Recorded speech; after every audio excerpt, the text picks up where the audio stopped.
சிலருடைய புகழ்ச்சி நமக்கு என்ன பண்ணும்னா, அது ஒரு சிலருக்கு சந்தோஷத்தை கொடுத்தாலும் இன்னும் நிறைய பேருக்கு புகழ்ச்சிகள் என்ன வரும்னா அவர்களுக்கு பொறாமையை கொண்டு வரும். அப்போ நம்மை குறித்து மற்றவர்களிடத்துல போய் எல்லாருமே புகழ்ந்து சொல்லணும்னு நீங்க நினைக்காதீங்க.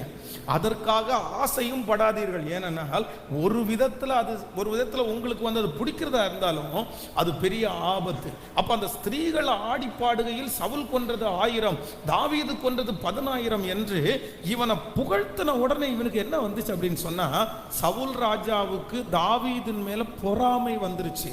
அப்போ நம்பர் 1, முதலாவதாக ஒரு மனுஷனுக்கு நமக்கு பொறாமை ஒரு மனுஷனுக்குள்ள வர்றதுக்கு என்ன காரணம் சொல்லுங்க?